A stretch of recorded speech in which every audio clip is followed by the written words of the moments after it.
First Nations Awista Corporation for our webinar today. Today's webinar topic is titled Elder Financial Education. My name is Christopher Hansen. I am the training coordinator here at Awista, and I'll be moderating the webinar today. With me is Stephanie Cote, who is our communications manager here at Awista, and she will be moderating as well. We're going to get started with Stephanie talking a little bit about Awista services. So go ahead, Stephanie, take it away.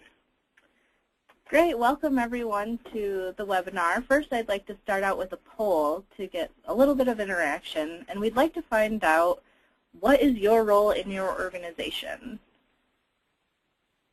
We'll just launch that poll, and I'll give you about 1 minute to fill it out.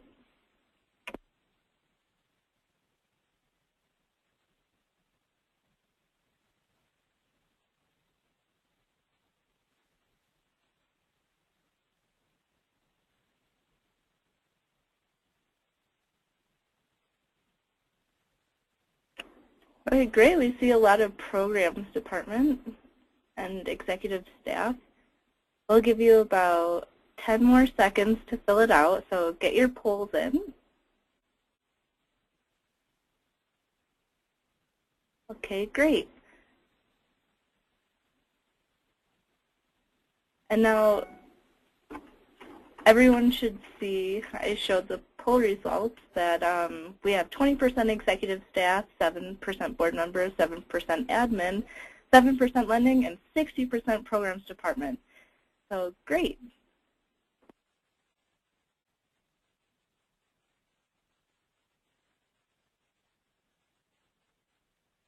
So a little bit about First Nations Awista Corporation.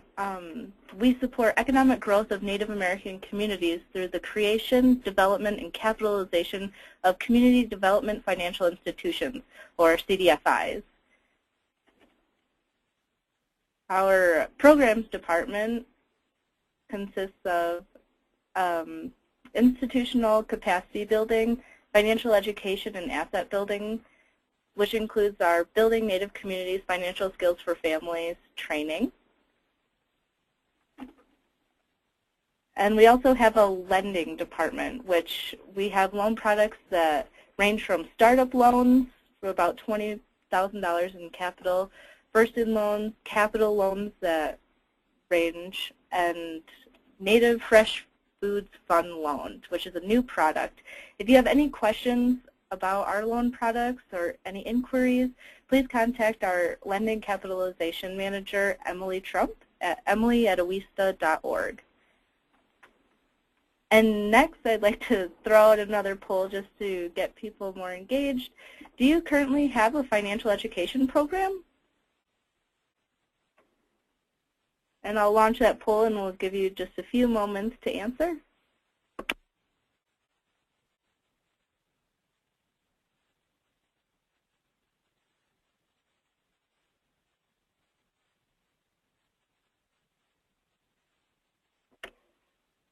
Okay, and I'll close in about 10 seconds.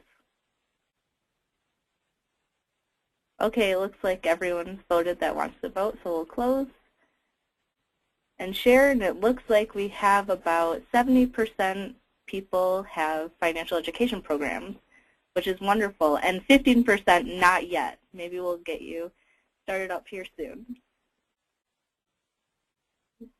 So next, I'd like to turn it back over to Chris, who will introduce our presenters. Yes, I would like to introduce our panelists to you at this time. Our first panelist today is Dawn Wesley. Dawn is with Tlingit Haida Regional Housing Authority, located in Juneau, Alaska. Dawn has been a programs manager and financial educator in Alaska for a number of years. One of the topics she teaches is a model that deals with elder financial education as well as elder financial abuse. She'll be going over ways to ID elder financial abuse, what steps we can take to stop the abuse, and help our elders get the financial education resources that they need. Our second panelist today is Sarah DeWeese with First Nations Development Institute. Sarah is the Senior Director of Research, Policy, and Asset Building Programs with First Nations Development Institute, and she will be telling us about information and resources available from FNDI that also deal with elder financial education. We hope that you learned valuable information that you'll be able to pass on to your communities today. Just a little rundown on how we're going to work the webinar today. After each panelist is finished presenting, we'll be answering any questions you might have for the presenter.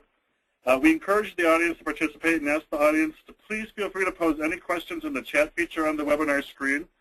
Or if you'd like, there should be a raise your hand button, and we'll call on you during the allotted question and answer portion of the panelist presentation. We will be recording this webinar along with all of our webinars in our webinar series, and we encourage you to share these webinar links with anyone in your area that might need these resources. To find the link for today's webinar as well as others in the series, you can find those on our website at www.owista.org. If nobody has any questions or concerns right now, we'd like to go ahead and turn it over to Dawn Wesley. Dawn, you have the floor.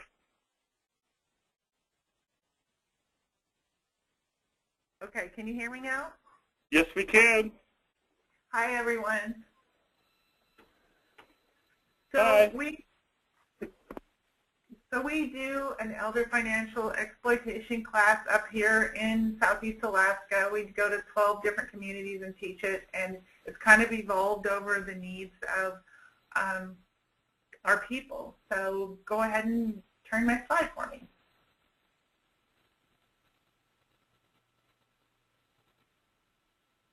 Okay. So in the beginning of the class, we actually ask, typically it's at a tribal meeting, or it may be at a senior center, and we ask the question, how much do you know about scams or elder exploitation, and give them a chance to open up a little bit and talk about what they think it is. And then next.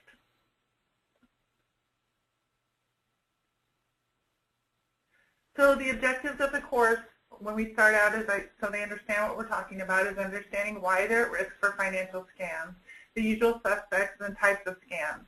How to protect yourselves and your loved ones from these scams, and resources to report the scams and the financial abuse. Next.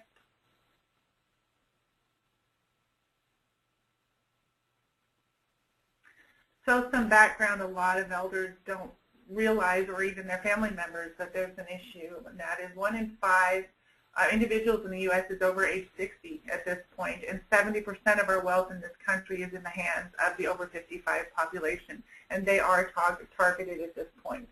1 in 13 older persons will be abused, neglected, or financially exploited in this year. Next. Unfortunately, only 1 in 44 of these elder financial abuse cases are ever reported, and that's usually due to them being embarrassed or not realizing actually what's happening to them. 9% of that financial abuse, those financial abuse victims, must turn to Medicaid after their own funds are stolen, which puts more burden on the government. Go ahead.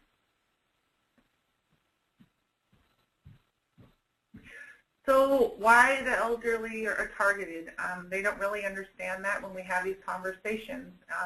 And it's due usually frailty of aging. They're not out and about as much, seeing and hearing what's going on. They're just frailer. Dependence on others. They depend on family members for truths, what they're being told is true, what is real. Isolated a lot of times.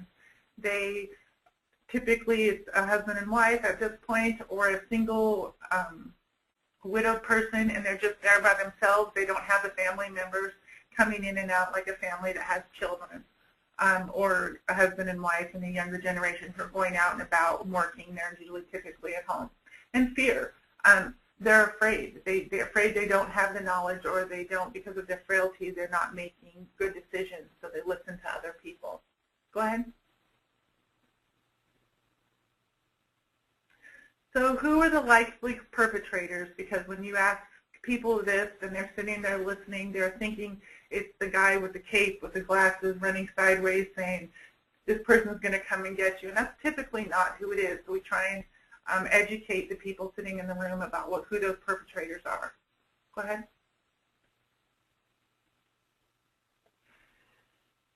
So strangers are preying on older people who may be isolated, lonely, confused, or desperate for attention. A lot of times older people may be out for a walk and they don't get to have a lot of conversation and talk, and strangers watch that and come up and talk to them because they're lonely. family members to whom the person wants to stay connected. A lot of times, elder people just want to have that connection with their grandchild or with their child in general, and just have any way to have conversation with them and do what's asked. Caregivers, family and others who use fear or guilt to take advantage of a senior. Caregivers in this day and age have a lot of responsibility over the elders, and also that gives them the ability to do a lot of things that end up being hurtful. Go ahead. So this story here, I tell this story during the class, and basically the story goes that Mr. Jones' adult son can't keep a job and struggles with drinking problems. He moved in with Mr. Jones until he gets back on his feet. Mr. Jones gave Tom his debit card to purchase groceries with explicit instructions to return his card promptly when he's done.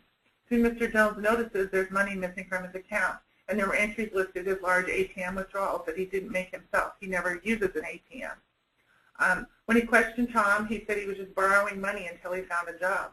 He had told his dad that he owed him just to help him because he was his father.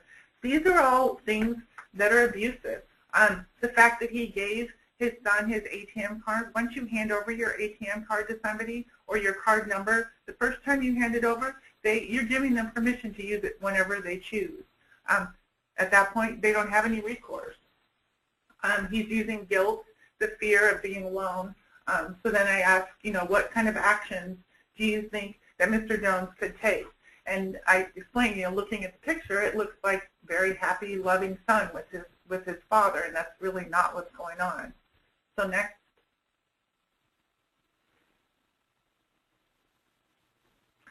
So I really reiterate that Mr. Jones's money, just because he's old, it doesn't mean it's his son's money. He doesn't owe his son money. That's his money. He can offer, and I asked the audience, what can he do? And a lot of times they come up with these, but I talk about these things, helping his son find somewhere else to live, asking for family or other friends to help find him somewhere else to live. Right away, he needs to notify his bank and close his account or get a new card so his son can't continue to do that. Or call the police. Go ahead.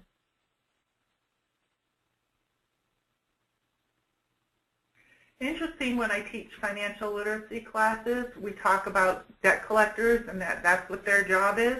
That's what a scam artist's job is. That's all they do. They get very good at it, just like a lawyer.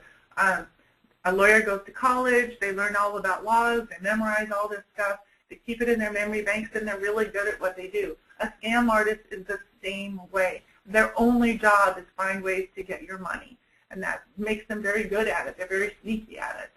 Go ahead.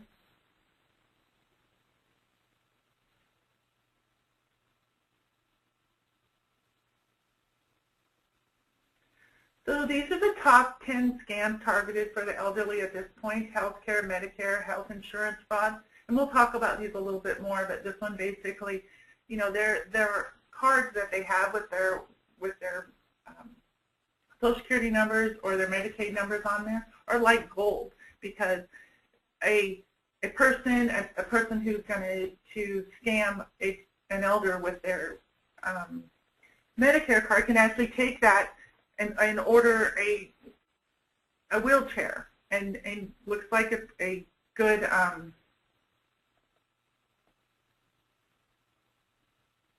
it looks like a good purchase because it is a wheelchair and the person may need it. But in all actuality, what has happened is that the person has purchased the wheelchair, they return the wheelchair and get the money for that. There's also counterfeit prescription drugs, funeral and cemetery scams, and that has to do with our family. Our elders don't want to leave a burden to their families around them. The big one for a lot of us women is the fake anti-aging products. Of course, we all want to look young. We all want to be attractive. It is a really huge market. Telemarketing, again, elders are sitting at home. They're lonely. The phone rings. They're excited to talk to somebody on the phone. And then when I say they're really good at it and that's their job, they may realize they can't call up and ask Fred to give them $10,000 today, but if they continue to build that relationship with Fred, eventually Fred will bend and give that money. And like I said, that's their job. They spend this time doing this. Internet fraud, a lot of different things, the pop-ups that come up, you know, the get-rich-quick schemes that come up on the internet, investment schemes, you know, the get-rich-quick. The elders typically at this point don't have anything but their fixed income, maybe some Social Security, a little bit of retirement. And of course they want more money, but they physically can't go out and work. So when it comes up to, you know, get rich quick, here you can invest this amount of money and you're going to get this amount of money, they get roped in a lot on this. Reverse mortgage, this actually happens a lot with family members. An elder person may own a home and they don't pay rent or they don't pay mortgage anymore. It's all owned outright. A family member can come up and say, you know, if you do a reverse mortgage, we can start getting money. Or, you know, you could, I just had an example, a person went and got a reverse mortgage. The son took the money from the reverse mortgage and went and invested into, and got him to invest into a sixplex.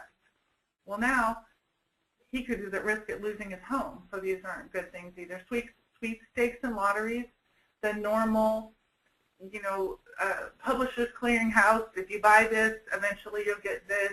Keep buying, and you'll give you more of a chance to win this.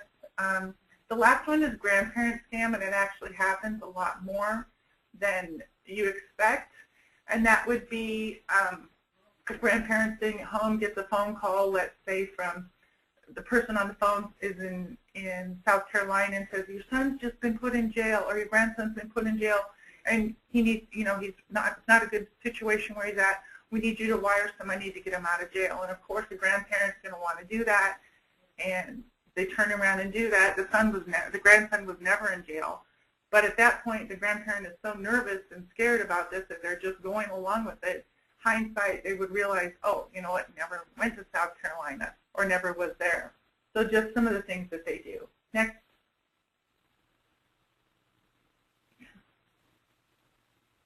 So tips for avoiding Medicare scams. Misuse of those Medicare dollars is one of the largest scams involving seniors. A big one is billing for services that were never delivered, or selling unneeded devices or services to beneficiaries. They spend a lot of time calling elders and trying to sell them, you need blood pressure this, you need blood pressure cups, you should order this, and trying to sell them things. And it would be cheaper than going to Walmart. Go ahead.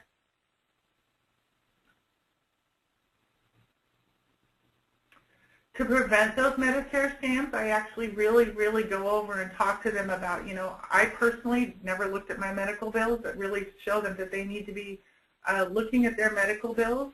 They need to protect their Medicare number, just like it's a credit card, because if one of these scammers got a hold of that card, as long as they're purchasing, like I said, medical equipment that is listed that elder could get, and then they can go turn around and sell that. And there's not really any recourse. Review your Medicare statements. We really don't, like I said, we don't take a lot of time to look at those our medical statements, but look at them, because a lot of times a business or a doctor may be in there and charging for stuff that they're not even doing. Anytime that you see something on those Medicare statements that doesn't look right and it's suspicious to you, call 1-800-MEDICARE and ask them, go over it with them.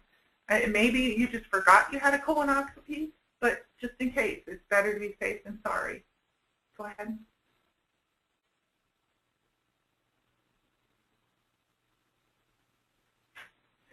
So arming yourself against telemarketing scams. Don't buy from an unfamiliar company.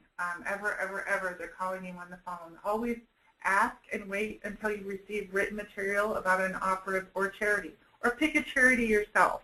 You know what you're willing to give money to. Find it yourself where you want to put your money. Typically the ones that are calling you on the phone, a lot of times, unless it's somebody you're very familiar with, is a fly-by-night and you're throwing your money away.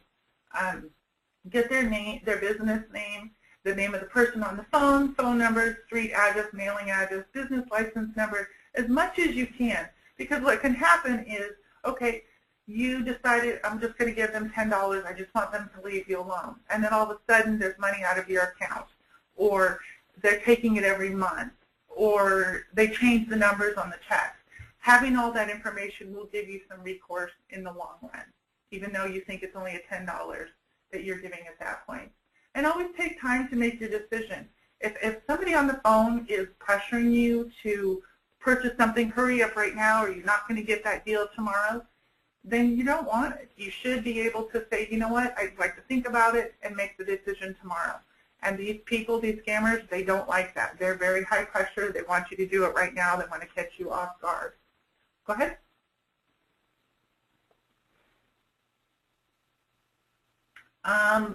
We talked about the work from home scams. Be really careful. Beware of classified ads or online job postings. And I actually, when we have this conversation, they actually talk about a lot of the things they get, the stuffing the envelopes, the secret shopper. Well, you can just go sit at Fred Meyer's and watch what goes on. Need to verify that it is legitimate and check it against the Better Business Bureau. Typically, if it says work from home and you can make $1 bazillion, it's not real. Go ahead.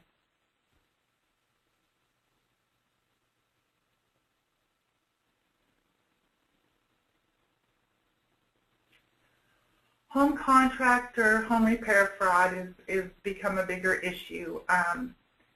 Typically, what happens is these people are driving up and down the road, they're looking at homes and they're going, oh, they need roofs. They really like the elders that are there typically because they have the typical elder homeowners because they typically have equity in the home. So if they need a big repair, they know that they can do that. They're maybe on fixed income, but they have that equity in that home.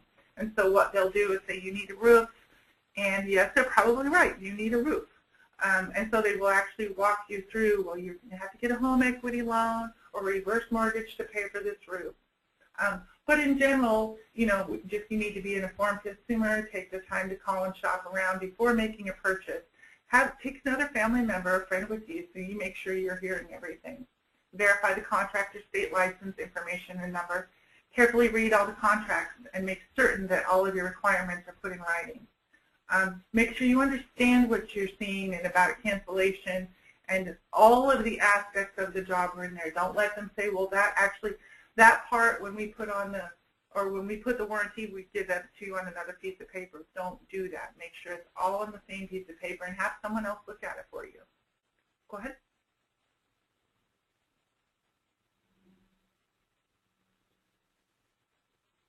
So again, I know we just talked about this, but as a general rule governing all your interactions as a consumer, don't allow yourself to be pressured into making purchases, signing contracts, or committing funds of any sort. Those decisions are yours. Just again, like I was talking about the father earlier, that's his money, and those decisions should be yours and yours alone to make. Go ahead.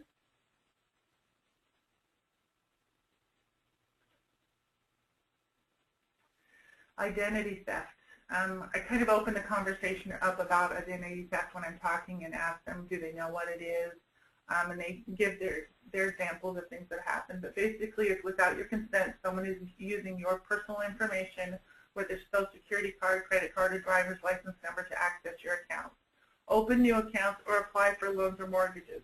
It's a crime, even if a family member does it. And that's one of the recurring things that we have to talk about is even if a family member does it, it is still a crime as if it was a stranger. And that's why we talk about the perpetrators being not just a stranger, they can also be family members or caregivers. Go ahead.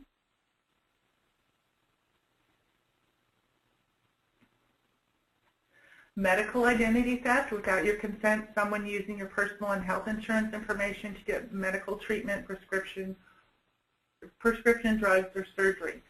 You would not believe how many times, well, you would understand about the narcotics, but the drugs, that not only are they're taking their identity to go get the drugs, but you also have seen a lot now where family members are taking drugs from the elders. The elders now without drugs, they go back in and try and get more drugs if they need them, and they're out of the drugs by the end of the month. So that's happening a lot also.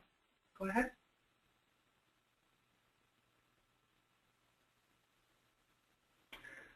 Real quick, some common ways your identity can be stolen. It is shoulder surfing, someone looking over your shoulder. So we talk about making sure that you keep your PIN number private and don't let anybody see.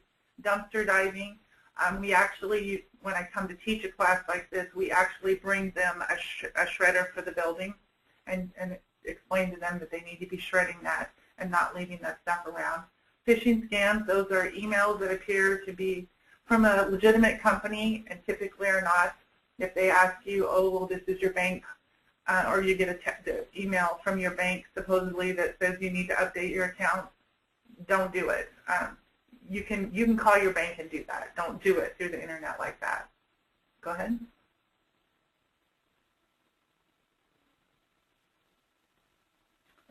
We just talked about the paper shredder.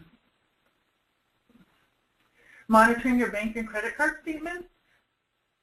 Just like we monitor our health, our financial health, when we teach classes, we tell people they need to be monitoring their statements and looking for stuff that's not of the norm. And we tell this for parents or caregivers or family members of the elders too, because the elders may not notice it and maybe a family member can help them protect them.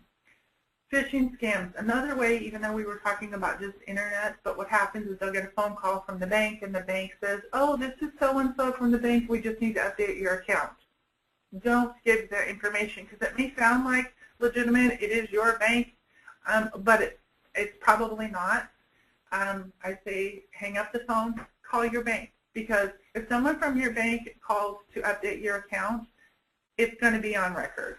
And typically when they do that and they call back, nobody from the bank's ever called. Talk about not leaving incoming mail in your mailbox, have someone check it. A lot of these classes we're doing are in the retirement centers, and we try when we're sitting there to set up a program that one person check the mails when the other people are gone, or somebody be the monitor for that to protect the people in the institution. Go ahead.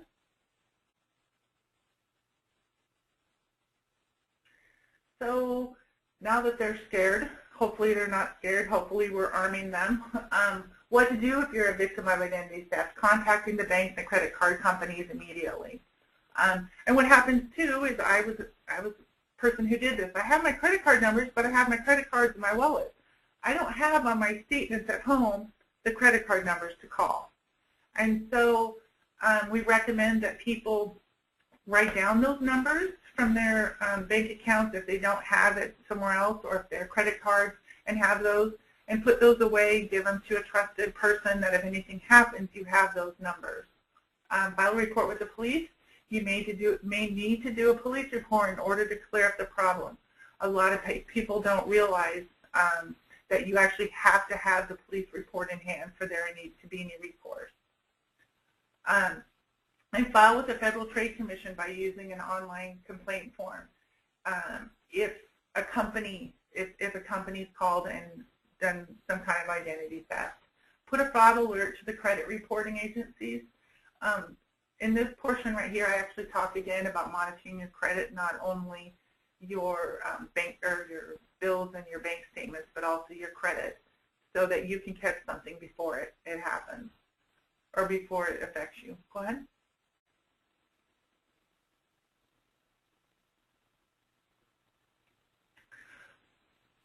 So what can you do to protect yourself? What kinds of things do you need to be doing to ensure these things don't happen to you? And we want to arm them. We've scared them a little bit, so now we want to kind of arm them. Go ahead.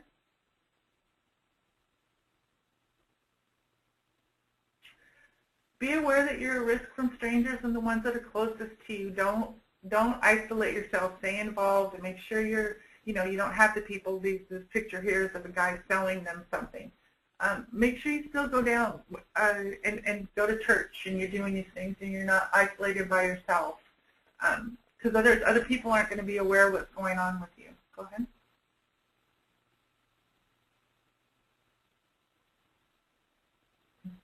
Always tell solicitors, I never buy from or give to anyone who calls or visits me unannounced or visits me unannounced. Send me something in writing. Shred all your receipts with your credit card number. I say shred everything that has personal information on it. And don't buy from somebody that just shows up to the door. Go ahead.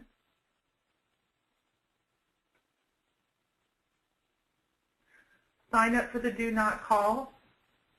Then hopefully those people, that what actually happens with a do not call registry is once your number's registered, they can't, if you call them and you say you're on this list, they could incur an $11,000 fine by continuing to call you. So typically they're not going to do that.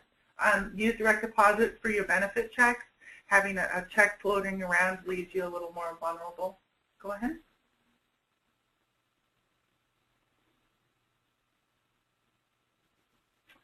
Never give your credit card, banking, Social Security, Medicare, or other personal information over the phone unless you're the one that made that phone call.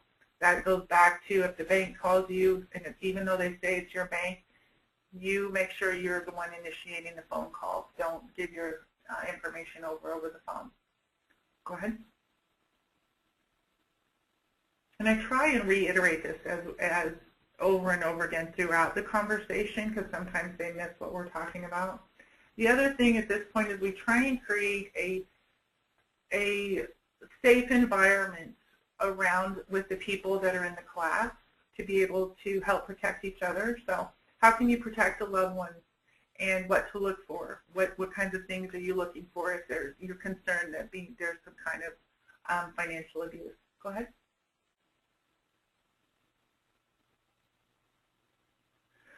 So one of the things that's a telltale sign is unusual recent changes in person's accounts, including typical withdrawals, new persons added, or sudden use of seniors' ATM or credit card.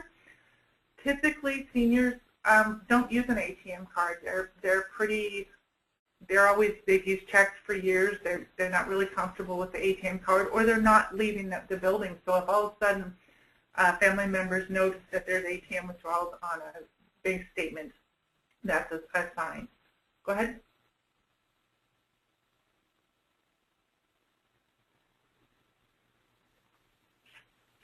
A person suddenly appears confused, unkempt, or afraid.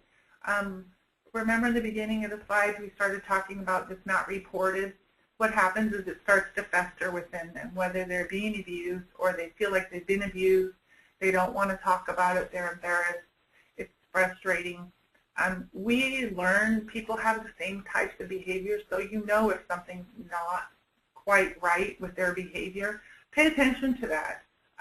When they're confused or unkempt or afraid, a lot of times something's going on, especially very prevalent when you're in a retirement home setting. Go ahead. Or a small community. Another one is that utility, rent, mortgage, medical, or other essential bills are going unpaid. For the past 3 or 4 years, Greta's been paying her bills on time, no issues. All of a sudden you notice that she doesn't have heat. Why doesn't she have heat? Somewhere along the way, either she's given her money away, she's been swindled out of her money, or someone is, she's done so many things like given money or given her credit cards to somebody. Somehow, some way, somebody's pulling her funds and she is not paying her bills, and this is usually a sign that something's not working. Something's wrong. Go ahead.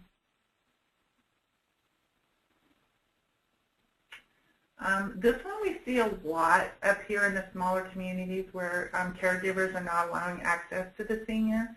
If they keep the senior away from other people, what happens is they don't see that change in behavior. You don't see the change in the health. They can't talk about what's going on. They're really isolated from other people. And so if you notice that with your friends or family members that the caregivers are not allowing access to them, beware that something could be going on. Go ahead.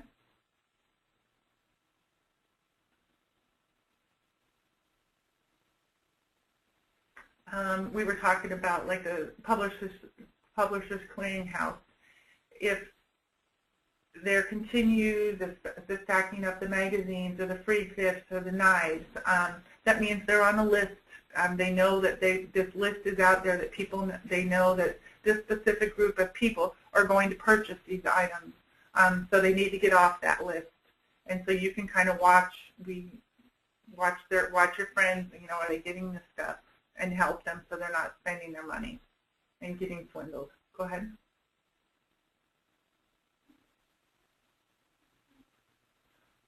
What's the next step once you've been a victim of financial fraud? Calling your bank, credit card, we talked about already, cancel debit or credit card numbers, reset your PIN number, call the police, and call Adult Protective Services.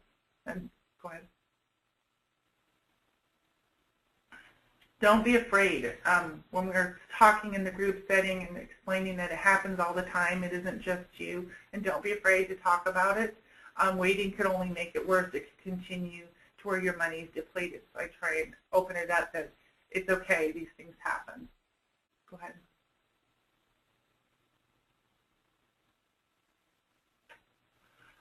Another big thing, we actually bring in guest speakers from the banks and let them talk about a couple things, because the bankers are actually taught to watch behaviors of clients.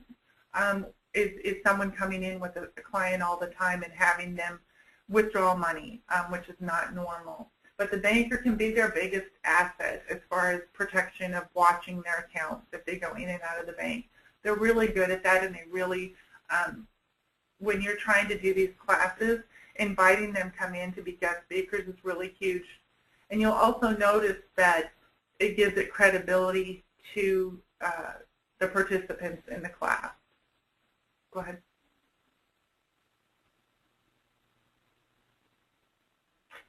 These are just a couple resources. What I do tend to learn is that the elders that are sitting there don't really like the online like this, but the caregivers or the people who run the establishments can help them. So these are some resources, and that's the annualcreditreport.com to watch and monitor what's going on. The On Guard online actually has some tips for protecting yourself. There's some games just about different things, and they do update that often. And then the do not call, getting yourself on the list so you're not receiving those phone calls. Go ahead.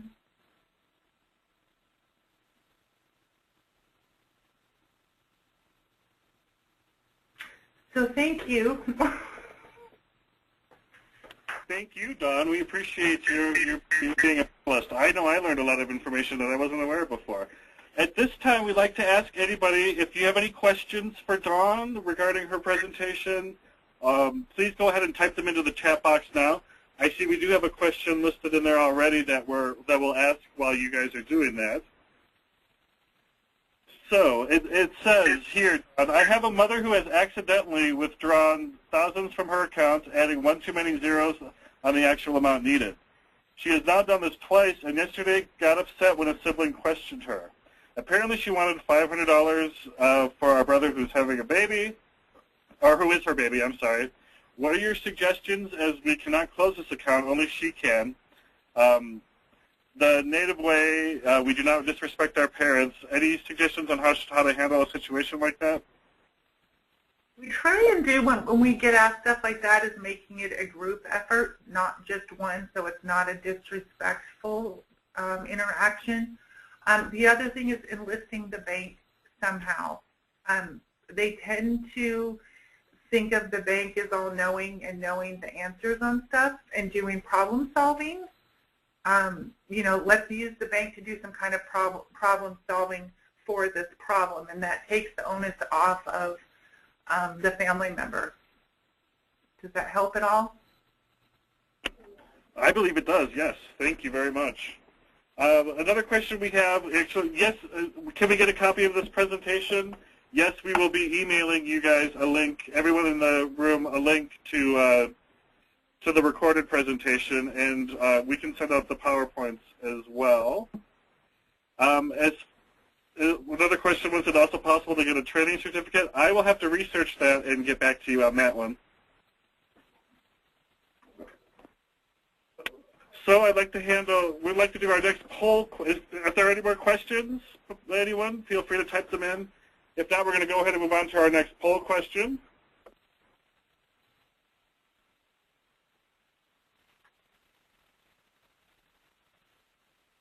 Okay, if you have any...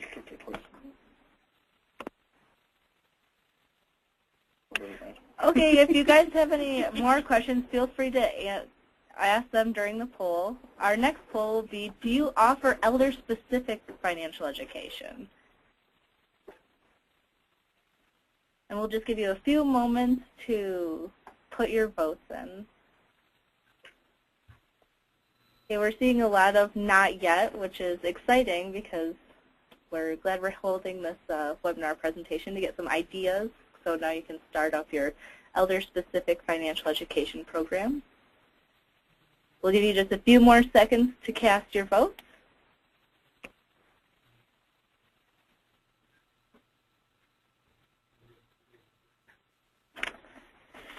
Okay, great. Now I close the poll and everyone can see only 11% of our participants have elder-specific financial education. And 42% say not yet, so hopefully they'll get that started. And I would just like to remind everyone that WISTA would be glad to help you guys develop your financial education program geared towards elders and your financial education programs, period. So please don't forget to use us as a resource. That is what we love to do. That's why we're here. Okay, next we have Sarah Deweese. She's our second panelist today. So Sarah, go ahead and take it away. Guys. Thanks, Chris. Thanks, Stephanie. Hello, everybody. Can everybody hear me? Yep, we can hear you. Yes. Okay, great. On the screen, it looks like I'm still muted. So, all right. Well, hello, everybody. I'm happy to be here this afternoon to speak with you about financial education resources for elders. I appreciate the opportunity to be on this webinar. And Dawn, thank you so much for that presentation. It was really informative. I feel like I've learned a lot as well. And what's great is that I think that my presentation is complementary in that I think that it'll help people understand some resources that can summarize some of those techniques and tools that are available out there for helping people who may be victims of financial fraud. So we'll go ahead and get started. Next slide, please. Before I talk about the resources that First Nations and some of our partners offer, I'll tell you a little bit about First Nations Development Institute, just that we've been around for about 35 years now. We're having our 35th anniversary. We were founded in 1980. Our mission is to strengthen American Indian economies and support healthy Native communities. And with our partner, First Nations Owista Corporation, we offer a broad range of financial education programs, including investor education. So next slide, please. So I wanted to take a step back and just really talk about older Americans or our elders. In the broader population, there's 41.4 million. There were 41.4 million people older than age 65 in 2011. And that was actually a significant increase, an 18% increase since 2000. So it's a growing population in our larger society, and that's something to keep in mind. So over 1 in every 8 people is an older American. And I think everybody already knows this, but older women do outnumber older men, with there being 23.4 million older women or women aged 65 or older. And there's approximately 17.9 million older men. So again, there's kind of a, when you look at the broader population, it tends to be, it's more likely to be female. Now, another important point, according to the American Community Survey, there are over 432,000 individuals who self-identify as American Indian or Alaska Native who are older than age 65. So a very large, I think a large significant population, but it's less than 1% of the total older American population in the nation. Next slide, please. But nonetheless, this is a growing population, so that's why it's so important that we're having this webinar, and so important Dawn's doing the work that she's doing up there in Alaska, because this population, just like the broader population, is expected to increase by a pretty large amount by 2030. So I'll be talking a little bit in my presentation about some of the challenges facing older Americans when it comes to financial awareness and financial abuse. But more importantly, I'll be talking about resources that are available to help people who are trying to work with this population or provide financial education to this population. So I thought Dawn did a great job talking about the reasons why elders are often subject to financial abuse, that they may be targeted for financial fraud due to their perceived wealth because it's perceived that they maybe have savings or retirement, or as Dawn pointed out, many older Americans own their home and have a lot of equity in their homes, or are perceived as having resources in that way. And then, of course, some elders are perceived as having a secure income, whether through Social Security or other resources. So that's why they're often targeted. And as Dawn, I think very, very thoroughly went over, there's a lot of different elder abuse, financial abuse covers a really broad spectrum of conduct, including taking money or property, forging a signature, using a person's property or possessions without permission, promising lifelong care in exchange for money or property and not following through on the promise. So I thought Dawn, really covered that well, so I won't go into too much detail at this point. So next slide, please. So at First Nations, we offer a broad range of financial education programs, and one of the things that we worked on in 2011 is a resource. It's actually a workbook, and it's called A Journey to Financial Empowerment. And we worked on this with a variety of partners, and it actually does cover a broad range of what you might call financial abuse issues, especially those related to, for example, domestic violence or families maybe taking advantage, family members taking advantage of other family members. But there is a pretty big section on elder abuse, and that section just provides, in this case, the participant. So it's kind of a participant workbook. It's geared towards, for example, people who might be attending one of Dawn's classes. And it outlines what elder abuse is and how to recognize it, financial abuse is. And, I think Dawn made a really good point that sometimes people aren't really aware that they've been victims of abuse, and it may take them a while to recognize that. So it talks about, the challenges of maybe caregivers who have built trust and then maybe abuse that trust, or family members who may be asking for money continually. But it also talks about things like fake charities that may prey on people's emotions, or aggressive phone calls or things like that. All of those things that Dawn talked about. But this workbook was really designed for individuals to take home and read and kind of, think through whether or not perhaps they've been victims of financial fraud. So next slide, please. It is available on our website at www.firstnations.org. For whatever reason, that's very buried on our website. So I guess, Chris, I'm glad you're sending out this PowerPoint, but I tried to break it down for everybody. You can click on our Knowledge Center, which is our library. Click on the Financial Investor Education tab. Click on Building Native Communities curriculum, and then you'll see it there, the Journey to Financial Empowerment. So it is available for free download. I don't believe we actually have very many hard copies left, unfortunately, but you can get permission to print them for your workshop participants if you think that's useful. Okay, next slide, please. And then just very broadly, I'll mention some of the other resources we have on our website related to financial education, because I think people of all ages and from all backgrounds, if you look at all the data on the American population, we all need some help with our financial education, financial awareness.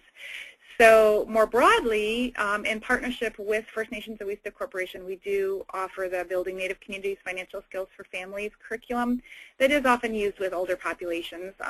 Many members of our classes are older than age 65. And that curriculum is a general financial education curriculum. It talks about budgeting and goal setting, but also managing checking and savings accounts and understanding financial vehicles. So again, you can contact Chris Hansen or contact me, and we can certainly tell you more about that curriculum. And it's also available for free download on both our websites. On the First Nations website, going back, we also have an investing curriculum called Investing for the Future. And that one covers retirement accounts and understanding financial markets. And that's really geared a little bit, it might be of more use to people who are nearing retirement or thinking about retirement. So that's another resource. Okay, go ahead. All right, so more recently, First Nations Development Institute has partnered with the FINRA Investor Education Foundation. The FINRA Investor Education Foundation was formed to educate people about specifically investment fraud. And in 2014, we partnered to produce this pamphlet called Fighting Fraud 101, Smart Tips for Investors. And this particular pamphlet is geared towards, for example, individuals who may be investing for their retirement, but also members of, for example, tribal investment committees or just the broad population that's interested in investment. So the pamphlet covers how to spot financial fraud, how to protect yourself from fraud, and also a list of resources and where to turn to if you are a victim. So this is available on our website. We are also very happy to send you as many free copies as you want. We printed quite a few copies, but it's a nice kind of like 8-page pamphlet that is a useful tool that people can kind of take home and have at their fingertips if they need it. Next slide, please. In working, go ahead and activate all those graphics. In working with the FINRA Investor Education Foundation, they've done a lot of research on fraud in America, and you know, Dawn made a really good point. A lot of people are embarrassed when they're victims of financial fraud, but the reality is it's really common. And you know, more than 8 in 10 people have been solicited for potentially fraudulent offers. I don't know about you guys, but I get emails every day telling me that, you know, my long-lost relative has $1 million that they want to send me if I can just give them my bank account number, or, you know, so we're exposed to just so much, I would say, fraudulent financial offers on a daily basis. And so it adds up. $50 billion per year is lost to fraud. And again, as we all know, and as Dawn emphasized, Americans aged 65 and older are more likely to be targeted. And when they're targeted, they're more likely to lose their money than respondents who are younger in their 40s. So they're 34% more likely to lose their money. Next slide, please. And as Dawn pointed out, these guys are really good at their job. Their job is to separate you from your money, and they're very, very good at what they do. So not to repeat what Dawn was saying, but I think, you know, another thing to think about is that, and one of the things we do in our fraud outreach training is that you can train yourself to spot red flags of people who, you know, are trying to get you to sign on to a fraudulent offer. And so these are the 5 persuasion tactics that you see all the time. And these scam artists really know how to prey on people's emotions. So whether you see social consensus, so you may be approached and be told, well, everybody in your church has invested in this hot stock, and you're going to be left out if you don't invest. And so that's preying on your emotion of wanting to be accepted, wanting to be one of the cool kids, wanting to be in the in crowd. So that's a common technique. Dawn talked about, you know, if somebody tells you you have to act now, you know, they call you up and they say, this is a once-in-a-lifetime offer. That's the concept of scarcity. So it's only, you know, there's only a few available, and you're the lucky one who's been contacted to invest. Well, that's a red flag. And they're preying on your, you know, your emotion of fear, that fear of missing out. So some of the resources I'm going to tell you about next do talk about these challenges and these persuasion tactics, but also the emotional kind of pitches that are used to get people to give up their money. All right, next slide, please. So, well, and then actually this financial fraud pamphlet also does have some information about how to spot financial fraud, common tactics used by fraudsters, how to protect yourself, what are the questions you should ask, how can you end the conversation, and then, as I mentioned, resources, where to turn when you're a victim. So on the next slide, I just wanted to share information about some other resources that I found just incredibly helpful. The first one is the Taking Action Guide, an advocate's guide to assisting victims of financial fraud. And it was produced by the National Center for Victims of Crime and the FINRA Investor Education Foundation. And what it is, it's really designed for people like Dawn or people on this webinar who provide financial counseling or maybe resources for seniors and others. And it breaks down the different categories of financial fraud that individuals may encounter, whether it be identity theft, investment fraud, mortgage and lending fraud, or some kind of mass marketing fraud. And it's about a 50-page manual, and the first section talks about how to use the guide and how to be an advocate for an individual, how to take a victim-centered approach, how to identify what specifically type of fraud somebody might have been victim to. And then it does have a list of a broad range of resources for each of those categories of fraud, whether it be identity theft fraud or investment fraud or mortgage fraud. So this has been a great resource. It is available on www.saveandinvest.org, or you can email me, after this webinar, and be happy to send you hard copies of it. Another resource I just wanted to quickly mention is called Protecting Our Assets, Keeping Our Community Safe from Financial Fraud.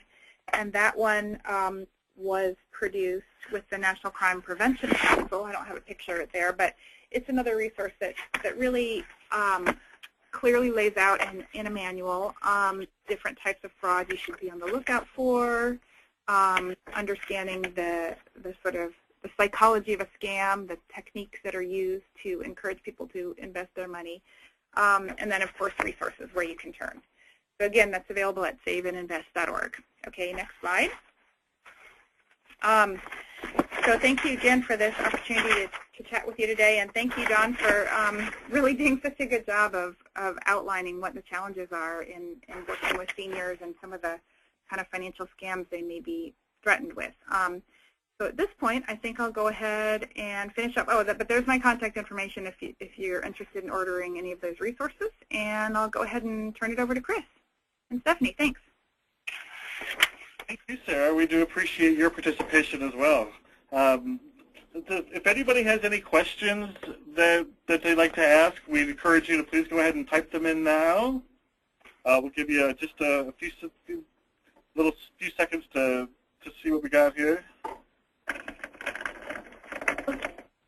Go ahead. So one person asked, the complexity of government program also make our elders vulnerable? For example, filing tax returns or applying for Medicaid programs, particularly those elders that receive non-taxable federal dollars from their trust assets. Many times tax returns and Medicaid applications are filled out incorrectly, resulting in tax burden or unable to qualify for Medicaid services. What services are available to address these issues?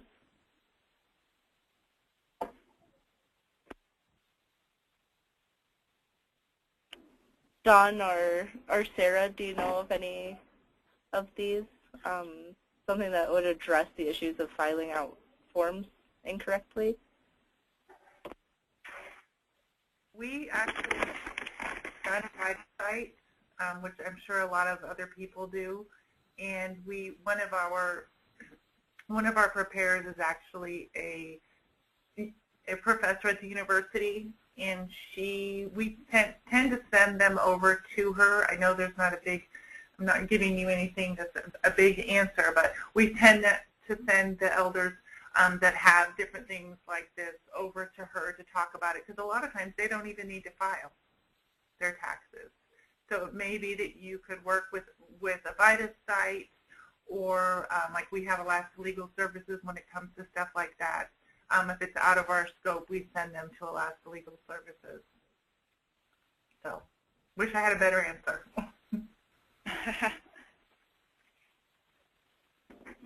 Thank you, Dawn. We appreciate that. Yeah, I would recommend a VITAS site as well. A lot of communities do offer free legal services to seniors to kind of clear up these types of issues as well. So, but I will do a little research and see if I can find another answer for you to complement Dawn's. If I see no other questions on here, so I do want to remind everyone that Sarah's resources are available on the First Nations Development Institute's website. And we will, like I mentioned before, we will be sending out a copy of this presentation to everyone that's registered.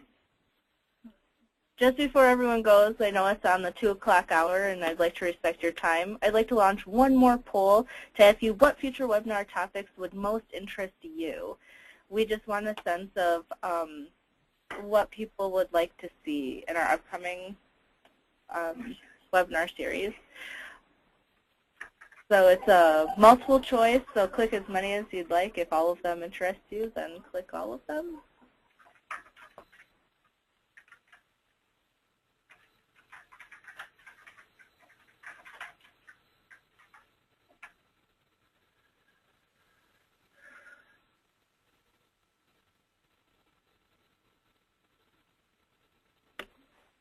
Okay, just a few seconds longer to cast your last votes.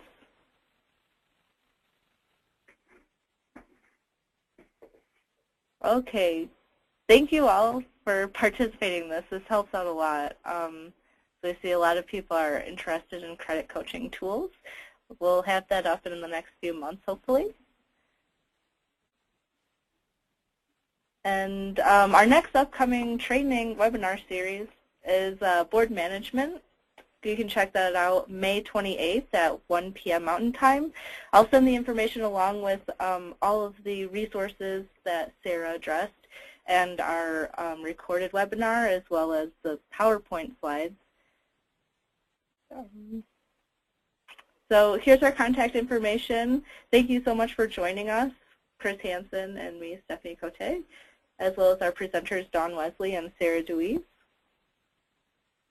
And follow us on Facebook, Twitter, and subscribe to our newsletter for upcoming events and more information on our webinar series. Feel free to contact Chris at chris@owesa.org or myself, Stephanie at owesa.org, for any questions or concerns in the future.